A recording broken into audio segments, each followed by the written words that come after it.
Welcome back to Light the Fuse, the Mission Impossible podcast that cannot be slowed down by out-of-control wildfires or any other natural disaster.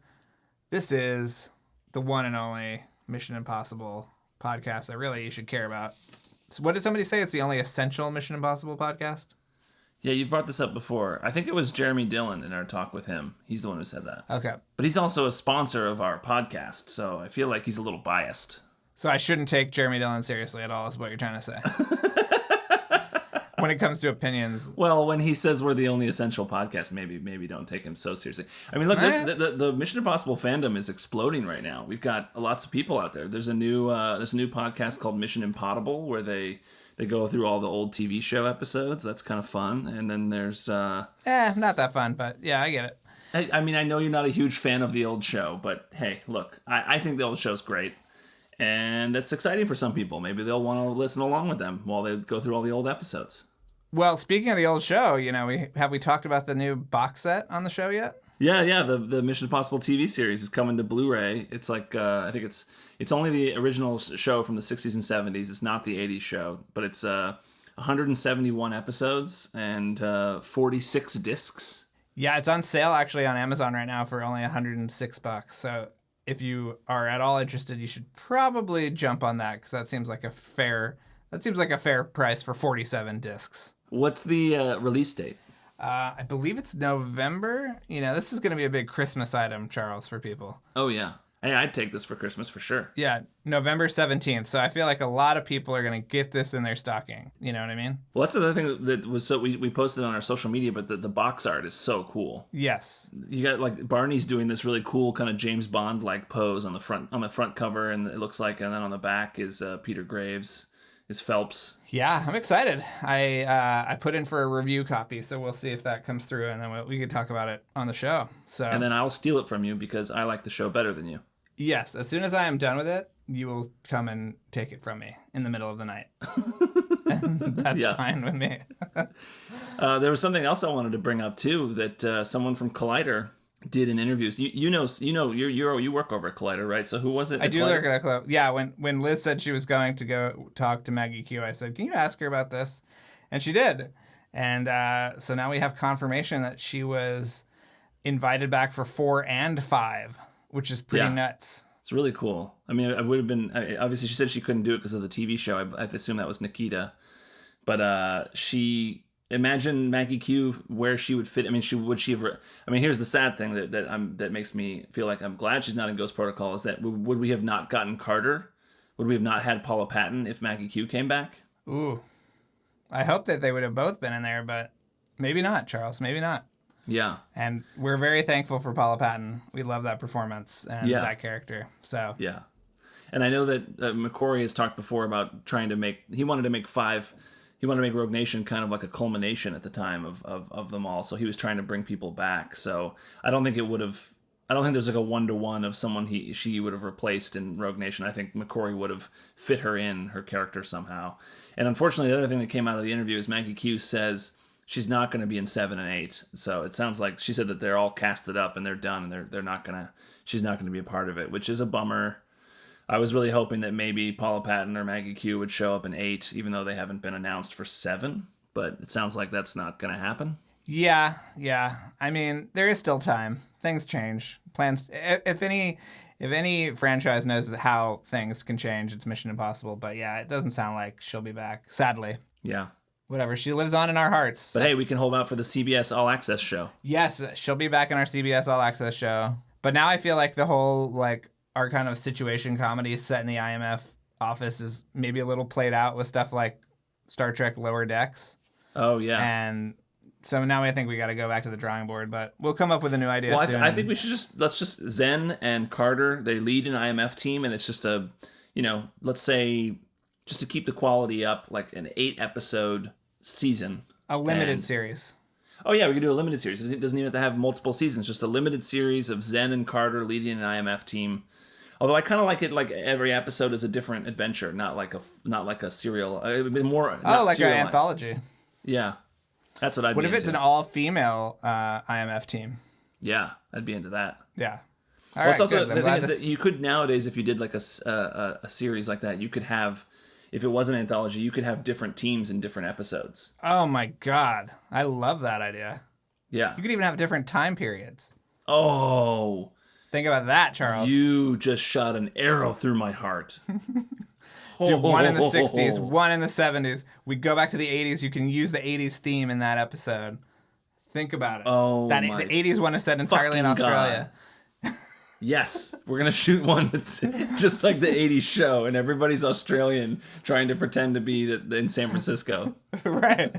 What are you talking about? This is Canada. Yeah, it's going to be great. I think we should pitch this, actually. Not the Australia part, but just the different, the anthology show. Yeah.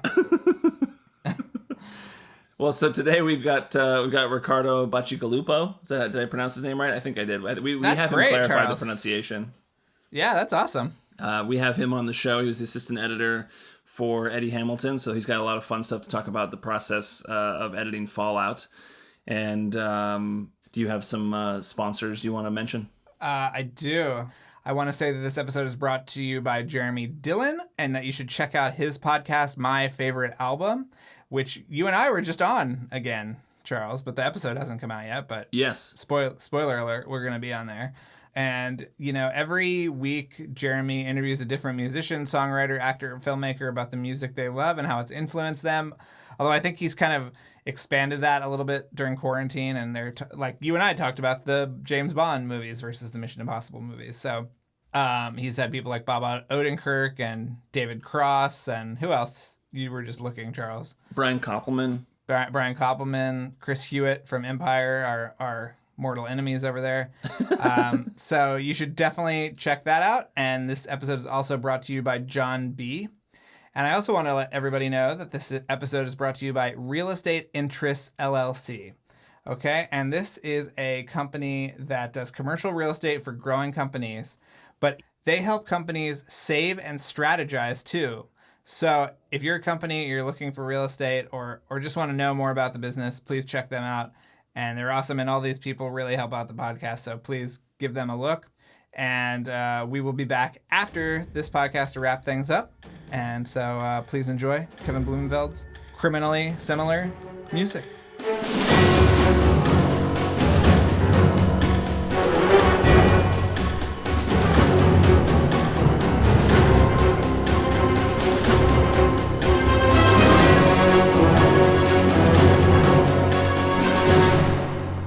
Great. Well, we are so excited to be joined by Riccardo. Say your last name, Riccardo, because I'm just going to murder it in front of all these beautiful people. Bacigalupo. It's not as hard as it looks. In Love Italian, the CI is a ch sound, I think. Okay. There we go. And you were an assistant editor on Fallout, correct? And you have a long history with Mr. Hamilton, our biggest supporter and I think number one fan of the podcast. So he will be listening to this, just to let you know. Yep, no, absolutely. He told me. I actually got into the podcast, I think, through him. I think he was the one who told me about it. And I was one of the first assistant editors on Mission Impossible Fallout. And go back now about 10 years with Eddie. So, yeah. Wow. I was his trainee on X-Men First Class, and then we just we kept working together. That is a baptism by fire, being on X-Men First Class, right? Yeah, that's the truth. That is absolutely the truth.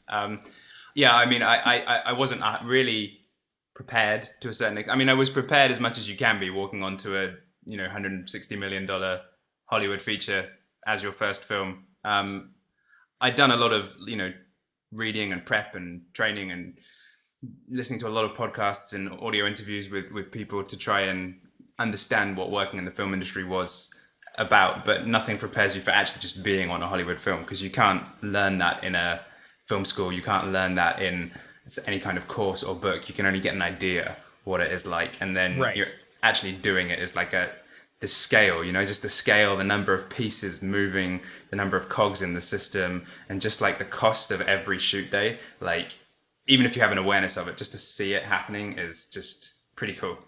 And that had a notoriously truncated post schedule, right? I think someone told me that one time there were like 8 units shooting at one time to try to finish this thing out before it came out, right? Wasn't it like an insanely short amount of time?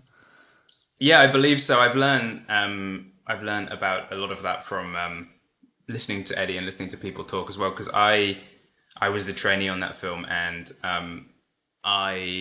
ended up only being on the film for I think 5 or 6 months. So basically the shoot period, because Okay. originally they were going to do the whole of post in the UK, and then at some point, a executive decision was made, way above my pay grade, to finish the shoot. When they did, it was Christmas 2010, I think. So we did a month of post in the UK in January, and then they took the film back and moved post over to America. So at that point, trainees and other less necessary people who could be replaced in America then were politely given their week's notice and said thanks very much. It was I was obviously sad about that, but at the same time, like it's like you said, baptism by fire. It was very grueling, and a break wasn't terrible. Even though we'd had a little Christmas break, it was just it was pretty intense. And I think I remember, yeah, they talked about how then when they were mixing and doing all of the post work, they continued to shoot, and I think they reshot the third act. Well, I know they did, because there's a lot of stuff I saw in the rushes that was not in the final film. Well, I think we have to ask, if you're in England right now, you've been talking to Eddie, are you working on Top Gun, and are you then moving on to 7 and 8? No, I'm not actually. The Top Gun obviously was.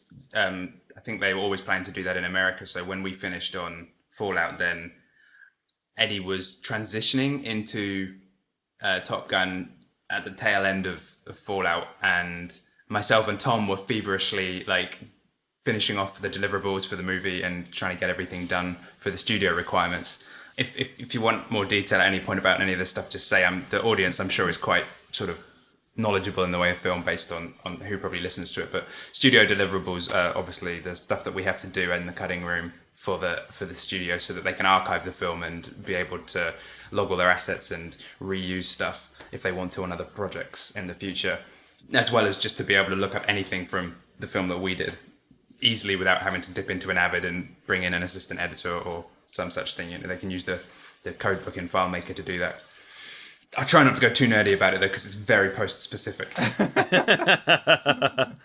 So you're not on Top Gun, you're not on 7 and 8 so far. No, so yeah, Eddie went off to do Top Gun, and he had a different team in America, because they were posting, I think, the film in America.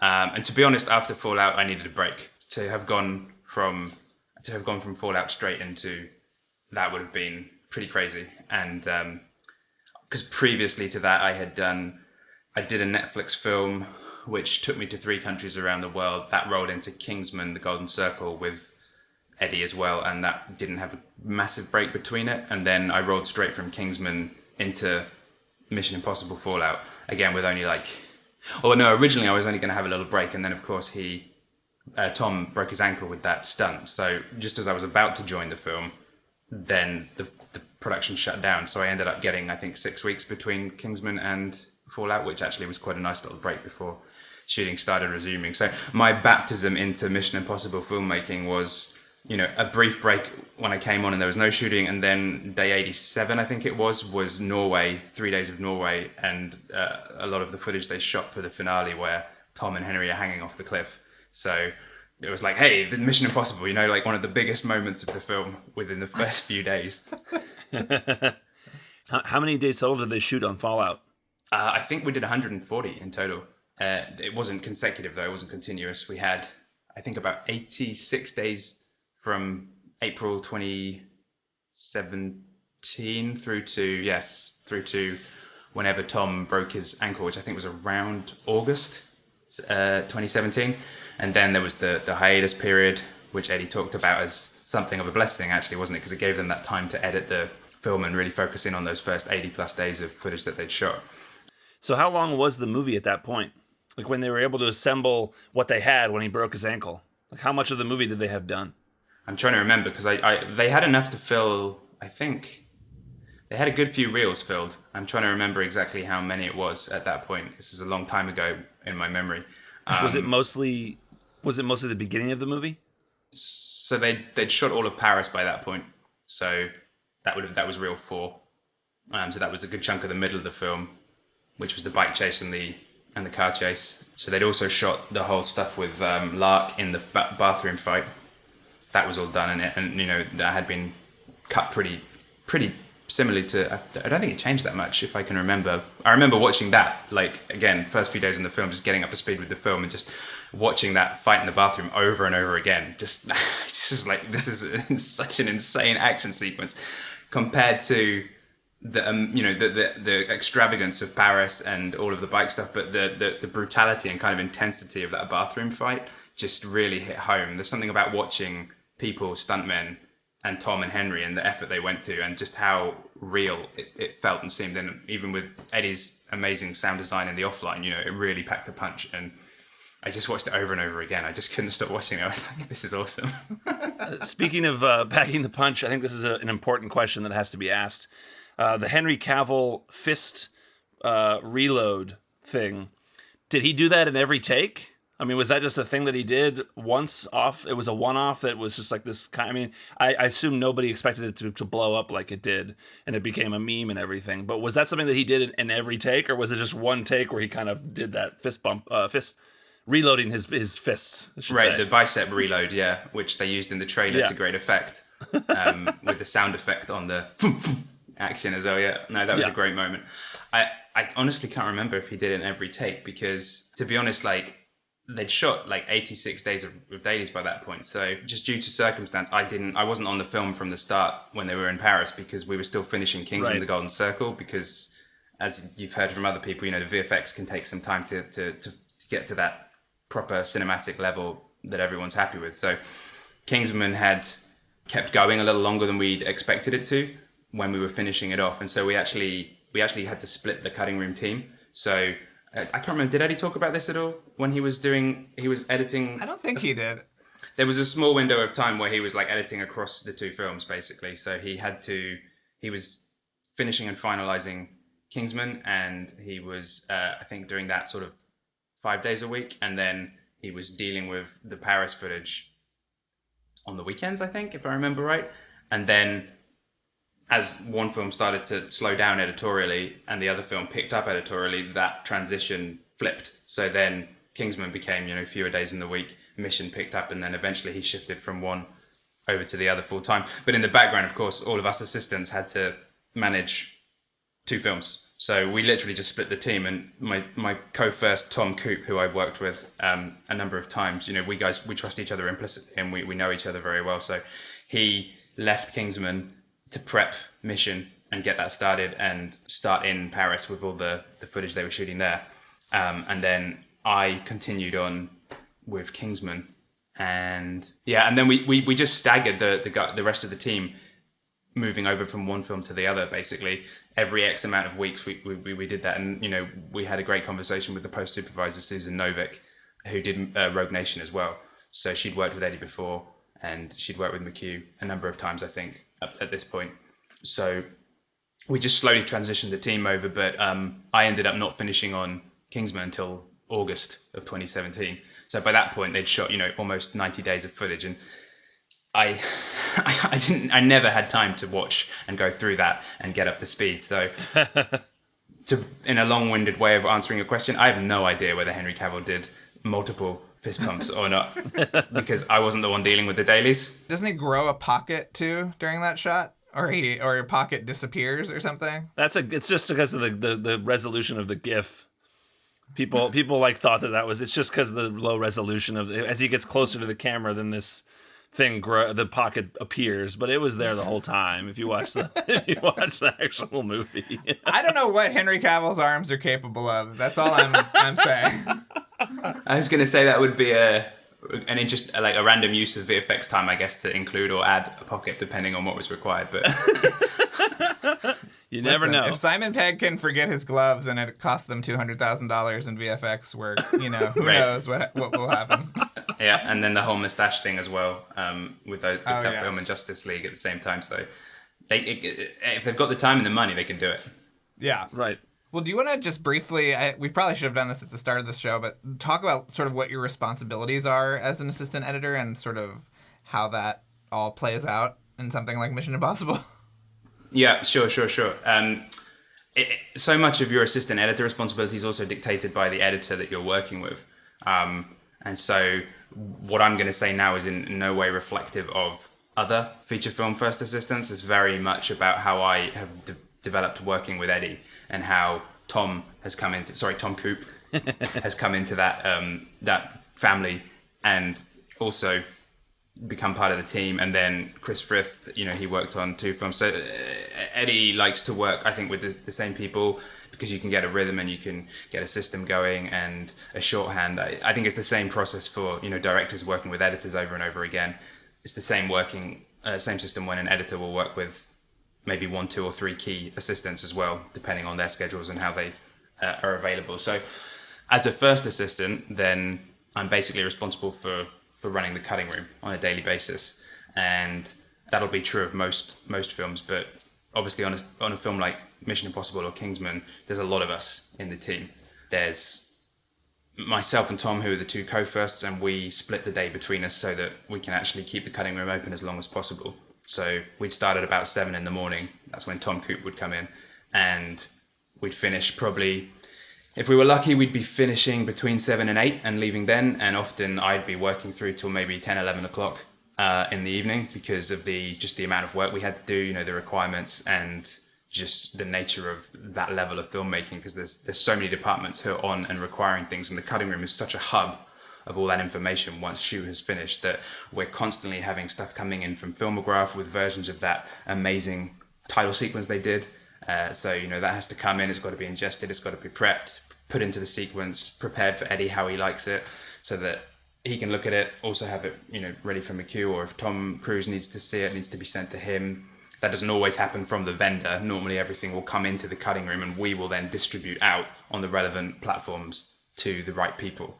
Tom Cruise's assistant, I think his name was Michael, we would often send things to him so that he could get stuff prepped in like a screening room for Tom Cruise to sit in and view stuff.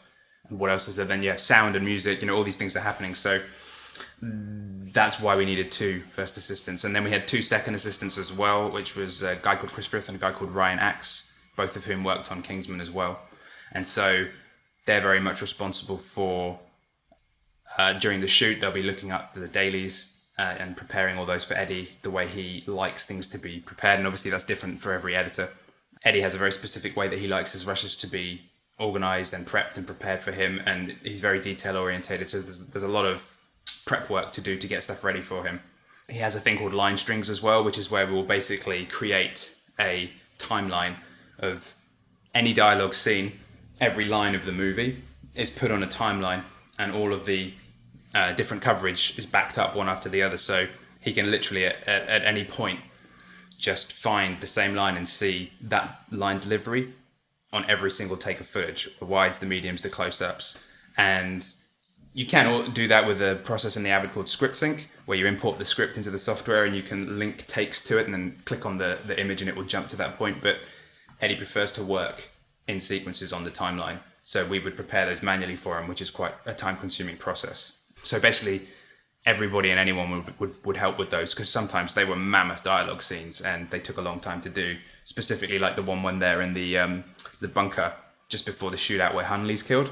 They have that whole big discussion around the table, and obviously that was covered from a lot of angles and there was a lot of takes, a lot of repeated lines. So scenes like that took a lot of time to do. If anyone is listening to this, who's interested in cutting room prep and just what we have to do, then there's a couple of articles, one of which I sent you, that if you wanted to link to in the podcast notes, people can just click on that and they can look at how Eddie works. And it's a very detailed breakdown that we've done in a couple of interviews about how we did post-production on both Kingsman, The Golden Circle, and for Mission as well. So it avoids me going into any more kind of levels of detail than I am doing at the moment. Yes, we will share those articles for sure. But I also think that you probably couldn't use that script software, because a lot of times with Mission Impossible, there is no script. And it is sort of being reinvented every day, right? I imagine that is a hurdle you must clear as well. Yeah, it's true. I don't think I ever. I'm trying to think if I did get pages to look at in via the synchronized software that was used or not. I don't remember really seeing any. And I think, as Eddie and McHugh have talked about, the films, I think, are built quite strongly around the action sequences and the way they want to put these amazing set pieces onto screen, and then the smaller character moments kind of develop and are built around those. Like, I just remember that sequence in Reel 4 when you've had that intense action sequence of the bike chase, and then we're breathing for a little bit, and they get to the car, and everyone thinks you're in the clear, you know, and then they pull back the door, and then the traffic cop is just standing there. And that's just one of my favorite sequences in the film, because like so many films would have dropped that and just let the action play out. But the fact that there's that beat, that moment, that pause, and it's such a incredibly, you know, human, character driven moment amongst all this action.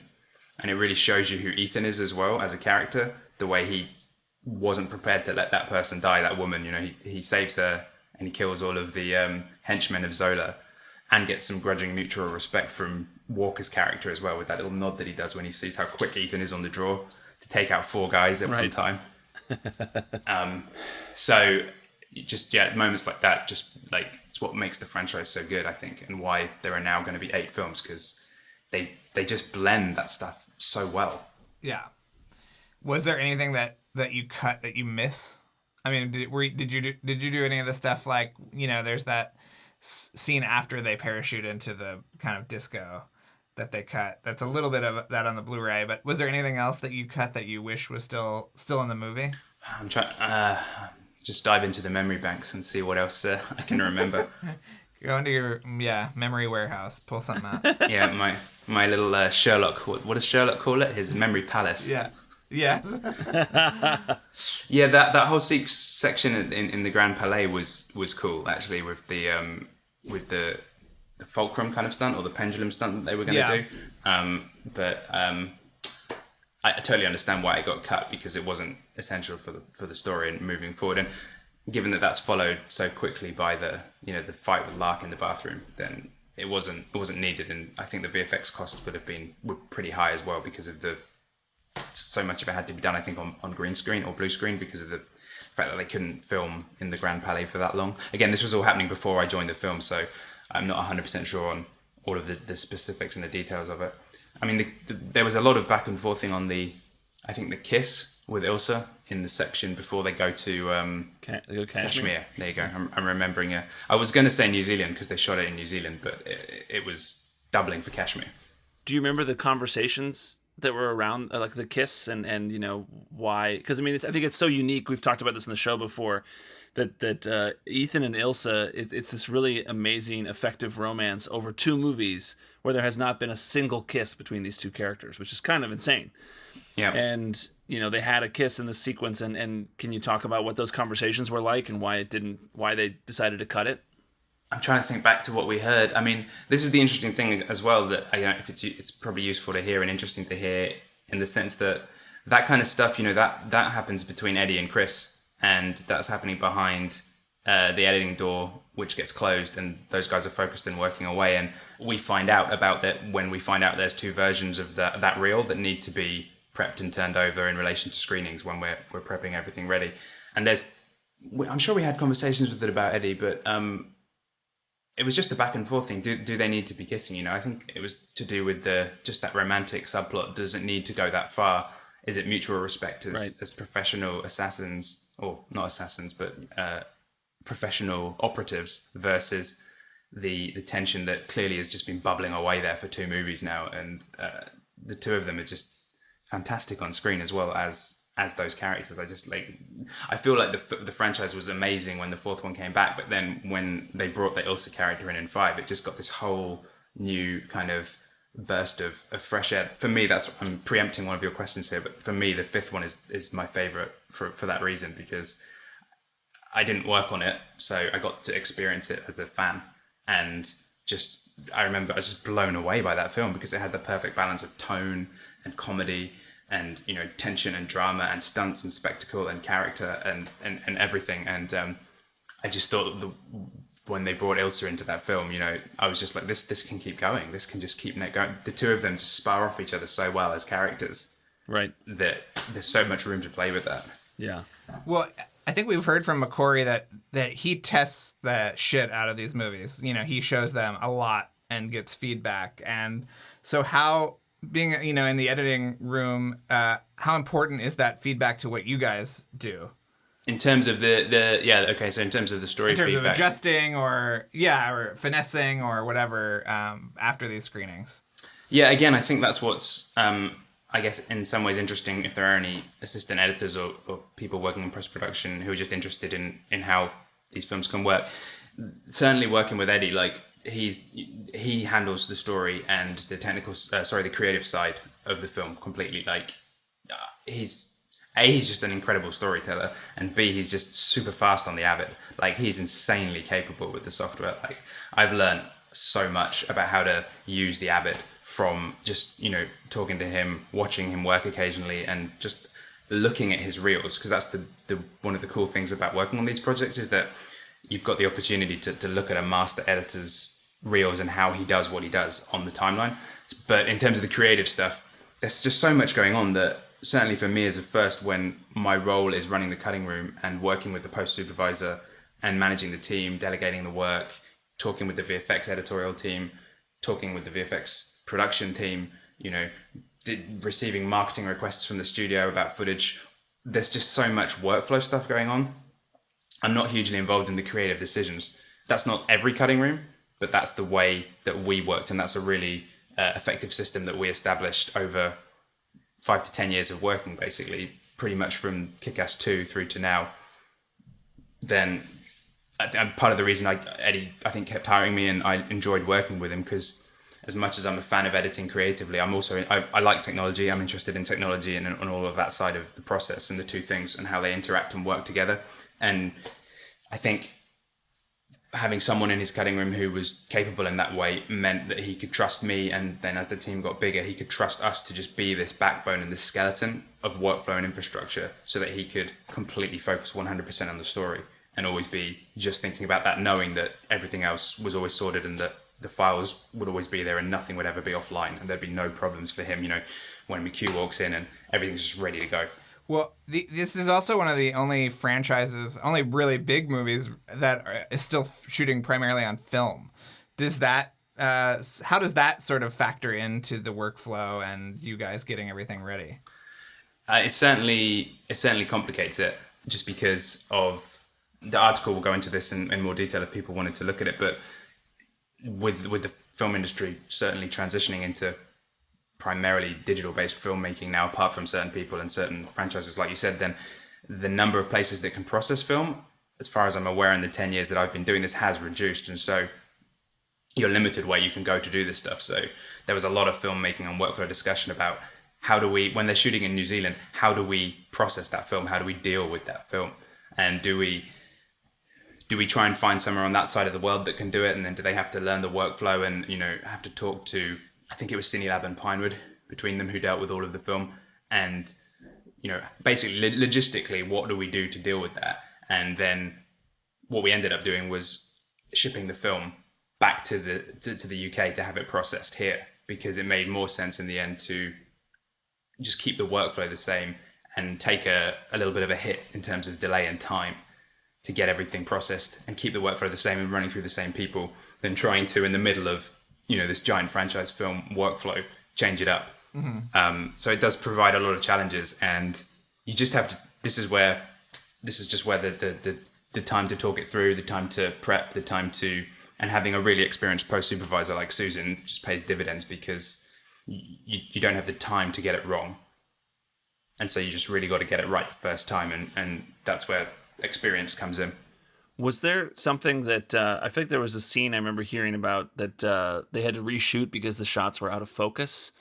Do you recall anything like this? And is that something that only happened because they shot on film? Like, that wouldn't have happened if they shot digital?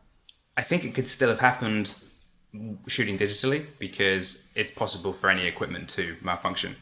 I think in this case, I know the scene you're talking about. It was the shot of Lane delivering them like a quite intense monologue to Ethan when they're both sat on boxes, sort of staring at each other intently, and you've got the ticking countdown adding some tension to the scene where Luther has to get the tracker bug out of Lane's neck, otherwise they're going to get found after that massive Paris escape.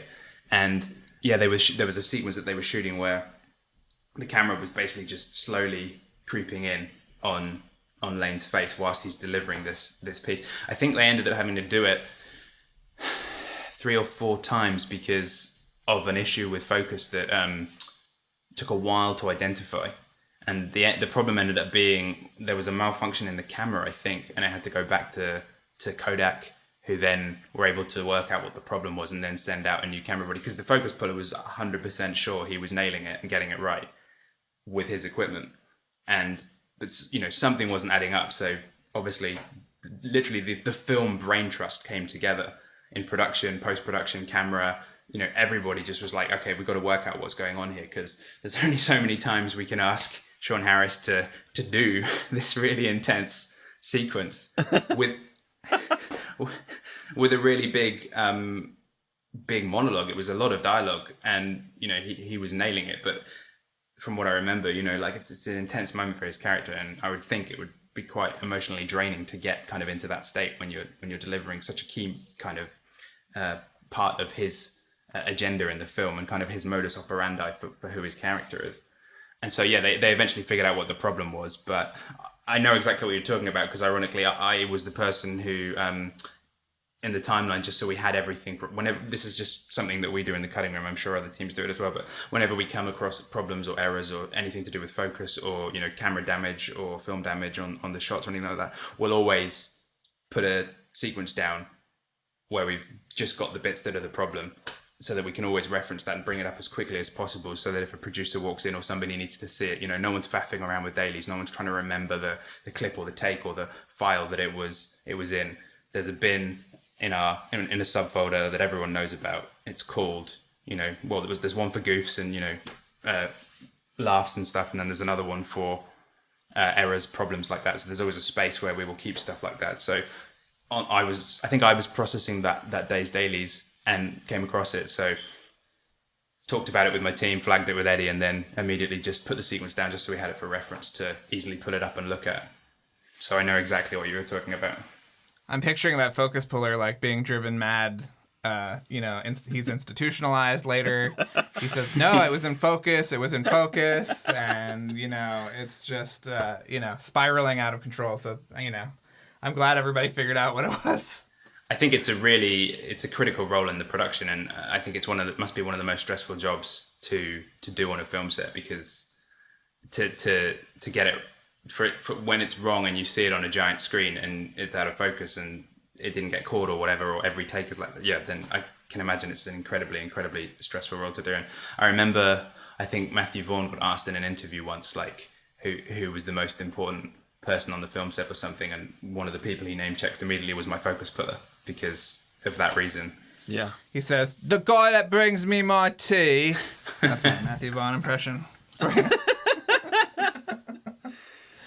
Eddie has. It seems like Eddie and McQuarrie have.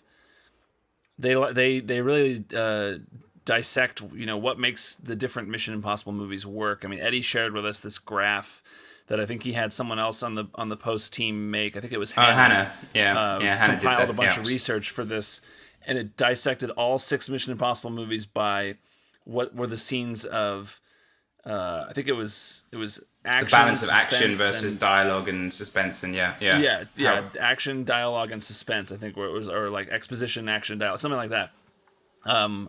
Minute by minute breakdown. Yeah, minute by minute breakdown of each of the 6 movies. We have the graph, which we can reshare because it's fascinating and so cool to look at. Were there any things like that you remember them doing, or do you remember anything about that graph in particular, or why they wanted to make that and stuff like that?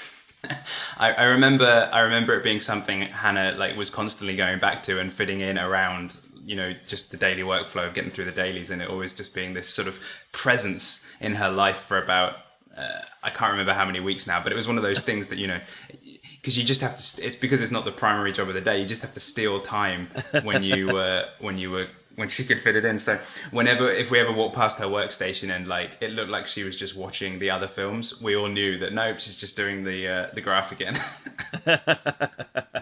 Going back to out of focus, isn't the last shot out of focus? Wasn't that true?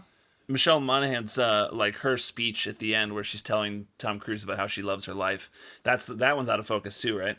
I honestly can't. I'd have to rewatch to know for sure. But the thing is, isn't it? Actually, all of this stuff, like, yes, you want it to be perfect technically all the time because that's where everyone wants their best work to be thing. But if the moment is emotionally right and if it fits the story, like that wins, I think, for a lot of editors and directors, even if the shot is slightly out of focus, because if they nail it with the performance on that take, that's the one they're going to go with. And I've watched so many things in the cinema and on TV where I can see that it's out of focus because I just got an antennae for that kind of stuff now, because we have to. I remember on X-Men, my first job like ever was I got to be there at 6 a.m, got to receive the HD cam tape, and then I got to capture the HD cam tape into the Avid in real time, and I had to sit there with a notepad and basically I couldn't blink because I had to QC the rushes as it was coming into the Avid and be a second pass looking for sparkle or film damage or anything. And sometimes those things will just flash up for a frame at a time, but you've still got to log it. So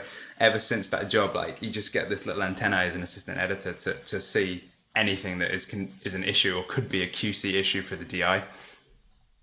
I'm amazed how many people don't see out of focus footage on screens when I'm watching stuff with them. I'm like, did you not see? Everyone just tells me to shut up because it's like they don't care. It's about the story. That's what matters, Yeah. Well, Charles, is it time to ask the big questions here? The hard-hitting questions? The hard-hitting questions? Sure. Okay. I mean, Riccardo, I think you're ready for this. I think you came prepared. So let's start off, because you yourself, looking at you right now, beautiful head of hair. The quarantine has not slowed you down because you're looking great. Yeah, I mean, really, we saw Lauren's hair recently, and absolute shambles. He looked. I'm just gonna say he looked ridiculous. So to see someone so well coiffed and ready. So could you rank? Didn't McCory say that Lauren Balfe looked like Mozart or something like that? He said his hair was really Byronian. Yeah, it was really gorgeous. It was beautiful. We love it, Lauren. I saw him a few months ago, actually. Oh, really? Yeah, because he's doing? He's doing the TV. He's doing the score for the TV show I'm working on at the moment, which is called Pennyworth season 2 for Warner Brothers. The Alfred Pennyworth. Yes. Yeah. So he's doing the score for that. So I saw him a few months ago at Leavesden, where we shot Mission as well, and I think the hair was in the process of transitioning into the Mozart phase at that point. But I think he's just had a second baby, so I think sleepless nights and being a dad. Yeah, and pulling his hair out, I'm sure too. Yeah. So let's get into it. Can you rank your favorite Mission Impossible hairstyles from best to worst, or worst to best, whatever, dealer's choice? Just what are your favorites and what are your least favorites? It's for me. It's 5. Rogue Nation is definitely the best hair I think he's had. It's just that it's like really? it's not too long. I don't think anyone said that on the podcast yet. I don't think you've had a number 5 hair first. I just love Rogue Nation. I just think everything about that film is just, I just think they nailed it. Even with, listening to the interview, Tom's body shape was the perfect size for that hair, right? Based on the way they would cut it, sort of to fit his physique as they talked about. And I just think it looks perfect. That first moment when he runs into shot and is about to jump onto the plane and he's crouched down and the hair is just perfectly coiffed for yes. Even when he's hanging off the edge of off the side of an A300, it looks fantastic. The way it's being blown back and swept in the wind, it's it always looks perfect. Yeah. So that's your favorite. Okay, you have your least favorite, maybe?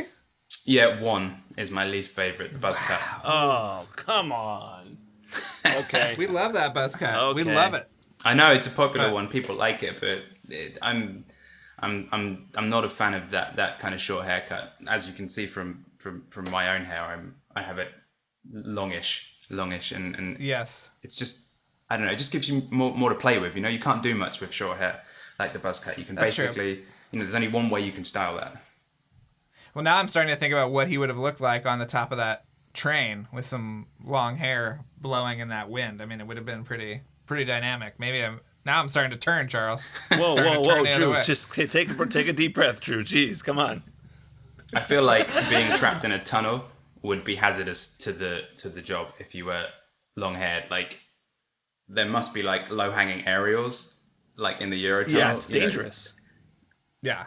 I mean, your head could get taken off anyway, but like, you know, if a piece of hair gets caught on that, Yeah. Yeah. you get scalped at the very worst. Yeah, we don't need an NC-17 rated Mission Impossible yet. You know who would have failed miserably? Yet. The villain who should have been in the tunnel was the guy with the long blonde hair who came back in 4. The Vanessa Redgrave. Oh, henchman. Yeah. Like, you know, Yeah. That would have looked beautiful.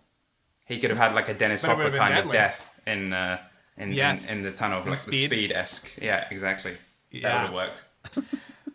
All right, so now here's the real hard-hitting question. Even though you've worked on one of these movies, can you rank, you know, from favorite to least favorite or the other way, the Mission Impossible movies? Ricardo, the floor is yours. Okay. Take it away. I think probably 5 is the top film for me. Like I said earlier, Okay. I think they nailed it in terms of length, tone, pace, comedy, action, humor. You know, I think they just nailed it on that film. And I'm not just saying that because Eddie edited it and I worked with him for 10 years as well. I think that it's just a really well put together film. And Ilsa just comes in and, you know, creates a whole new element to that film as well. And that motorbike chase that they did through the cliffs was just like insane. Like just the way that was put together and the way that comes in after the car chase in Morocco as well, you know, again, just really elevated that film. And not even talking about the flipping underwater sequence that they had, just like it was just a blast watching that film. I remember when I saw it, Eddie invited me down to see it in one of the last QCs they did in the Dolby screening room in Soho in London. And I remember just like the first 10 minutes, you know, the A300 sequence has happened. And I was sitting there going like, where that was in all the marketing. Like, I don't know what's going to happen now. Where does this film go from here? And that was such an exciting feeling to sit there and just have no idea where this film is going to go, because that's what it was all just showing. Right. So after 5, probably it's really tough. I'm probably tied with 4 and 6 at that point. Okay. I don't know which one I would put first. 6 I really like. I think Fallout's great, but it is very dark, and the nuclear element. I like my mission films to have some of that comedy in them. The stuff, you know, Brad Bird really brought that in, I think, in 4 just incredibly well, and the tone was just perfect. 4 would probably be my favorite, but I just think the villain plot was just a little weak and kind of peters out at the end and just didn't quite work for me. And I know people love the fight sequence in the car park, but it just didn't quite grab me in the same way as the foot chase at the end of Rogue Nation did. And I'm probably tied for 4 and 6, and then I'd probably go 3 then, and then probably 1, then 2. Wow. Even though 2 has a special place in my heart, just because I remember going to see that when I was at school as a 15-year-old, and you know, I play the guitar as well, and I remember learning the Limp Bizkit song and learning the Metallica song, and just being so into that film as well. And you know, just the number of masks in that film is amazing. Just like it's a lot. It's a lot. It has that movie, as we say, has the mask crazies. Yeah, it's brilliant. It's absolutely brilliant, especially when you have. Isn't there a moment where like, doesn't 2 masks get pulled off at one point? Like, there's a mask gag on top of a mask gag, or am I thinking of a skit? There's not a mask gag on top of a mask gag, but there is a Tom Cruise mask that the villain wears, which is very cool. They intercut it. Don't they intercut it with when Tandy Newton thinks she's talking to Tom Cruise, and it actually is Douglas Scott, and at the same time somebody else is wearing a mask. Yeah, there are like 2, and then Ethan Hunt's wearing a mask to fool Brendan Gleeson. So there are like 2 mask pulls within within a 30-second span. Yeah, that just amazing. That use of masks there, really went with it with John Woo. There's also, I don't know if you've seen it, there's a skit, I can't remember where it is. There's some skit online. I don't know whether it was The Simpsons or another show, but they did this thing around that time where there's a gag where someone is just constantly pulling off masks. I think it might have been South Park. And by the time he's done like 10 masks, he pulls another mask off and he's back round to the first mask that he started with. And then it just keeps going. Amazing. It's brilliant. Wow, no love for De Palma, huh? Just kicking the master in the balls. I think he's a fantastic filmmaker. Who am I to make that judgment? But just number one for me, I don't know. I think it's great, and obviously I've put 2 underneath it, so it's my 5th out of 6. It's just dated now. You know, the technology, the age, the style of filmmaking just feels a little bit different for me. I think also just given my age, you know, I was only born in 85, so a lot of the films that he's made, I have seen them, but I'm a child of maybe a couple of decades later, and it has shaped, you know, some of my approach to film.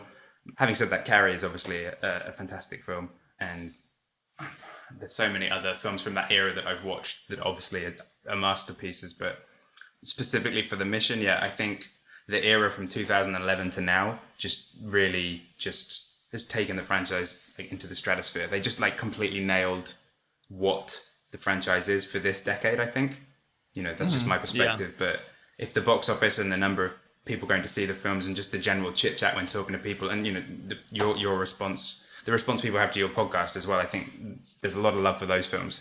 Yeah. It really took it to the next level. And I'm excited to just be a fan again and see what they're going to do with number 7 and 8. You know, and the reason I'm not working on them, I did have a chat with Eddie about it. He did call me to talk if I wanted to do it, but after Fallout, I needed to take a break and sort of step away and reassess work-life balance because of just some life stuff that was going on. And, you know, as you guys know, it's a grueling industry. The hours are long, and I've been doing it for a while, and I just needed to do some reassessing of how to try and stay healthy and stay sane.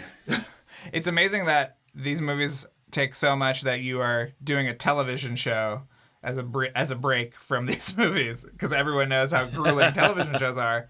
But apparently nothing compared to the Mission movies. Yeah, well, I think again this is just very niche to post-production, but like it's difficult to find time to edit and be creative and be a storyteller when you're working on films of that size and scale as an assistant editor, because of all the stuff that we've touched upon in the interview as workflow and, you know, logistics and the technical side. And so you kind of have a choice, I think, which is what I seem to have gathered from talking to a lot of colleagues and friends. You know, you do your day job, you do your 10, 11, 12 or more hours a day, and then you edit the short in the evenings if you're not exhausted, or you then have to do the short on the weekends just to try and, because that's the only time you've got to do that work, and then you're working 7 days, just 2 of them potentially are for free. And then you're moonlighting, and then there's that whole element that comes into play as well, which everyone has a different opinion on. And also, just like, you can't do 7 days a week forever because it's just exhausting, and it's just, you know, you can only do that for so long. So I think that's one way of getting ahead as an editor. The other way is to, you know, work, save some money, and then step away from working on something that big. And a lot of my friends who are assistants said, try a TV show, see if you can get on a TV show, because the workload isn't it's not as intense. There's a little bit more room to play. You can get time to assemble, cut some scenes, you know, that kind of stuff. So it's just it's a test, see how it goes, see how I feel, see how it works out. Eddie was always super encouraging of that stuff too. You know, he would always say, if you guys have got time, cut a scene or throw a trailer together. And, you know, he was always really enthusiastic about giving us feedback. But just the reality is that very few of us had time to do that just because of the nature of the beast. Well, Riccardo, thank you so much for coming on the show. I think this is going to be hugely illuminating to a lot of people, and, you know, obviously your work was essential to making Fallout as special as it was. So thank you so much for coming on the show. It meant a lot. Thanks for having me, guys. I appreciate it.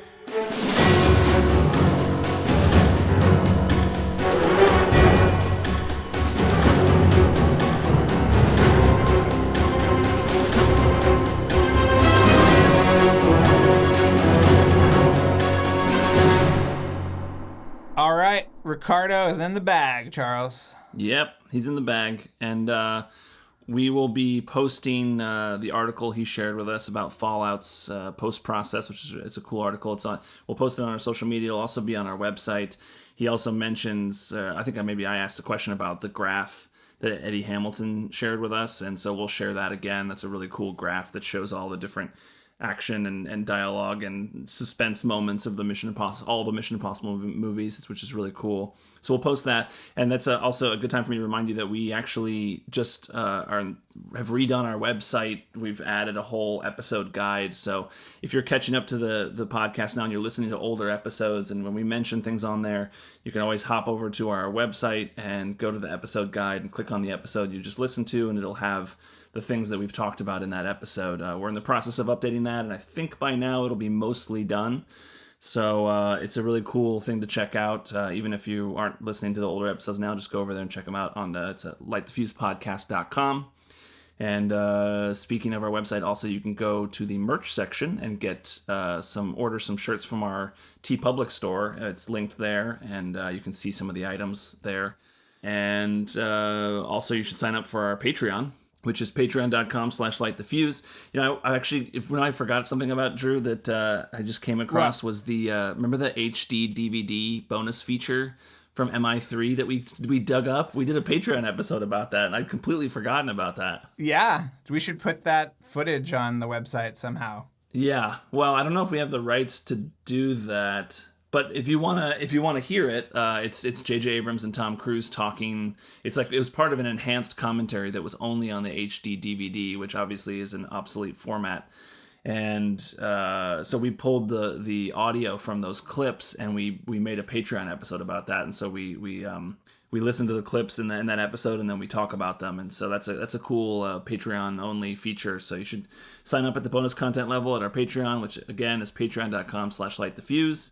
And what else, Drew? Well, I want people to review us on iTunes. I know it's a pain in the ass, but just do it. Friend of the show, Carly Wiesel, just started a podcast, and she has like 1 million fucking reviews. So we really need to show her up. We need to up our game. We haven't had any reviews lately. People don't give a shit, I guess. I don't know. But I mean, I want those reviews. Carly has just come out of the gate and probably has more listeners than we've ever had.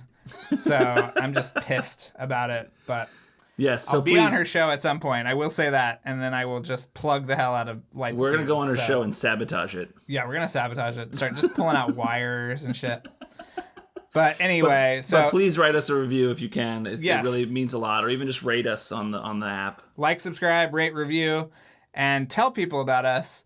I know you're not in the office, but there's an awkward lull in a Zoom call or something. Just talk about us. Just get the word out. We need all the help we can get. But for everybody that is contributing, thank you so much, because you really do make this show possible. Yes. And we have some really exciting guests coming up, Charles. I don't want to give it away, but we have some awesome guests. Yeah. We're in good shape for the rest of the year, but yeah, so keep coming back, and if you want even more fun, we do things every week on the Patreon. So yeah, we'd love to have you there too. So yeah. Well, and also I want to say quickly just a special thank you to Dustin Catalan, and also I want to say thank you to our intern Abby, and also just want to give a shout out also to our editor mixer Luke Burson.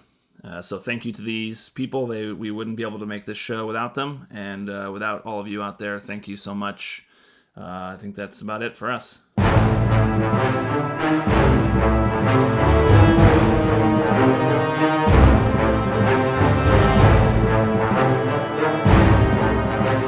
Thanks again for listening, everyone. And before we go, another mission, should you choose to accept it, please rate, review, and subscribe to the podcast on iTunes. And remember that you can follow us on Twitter and Instagram at LightTheFusePod, and email us questions or comments at lightthefusepodcasts@gmail.com. This message will self-destruct in 5 seconds.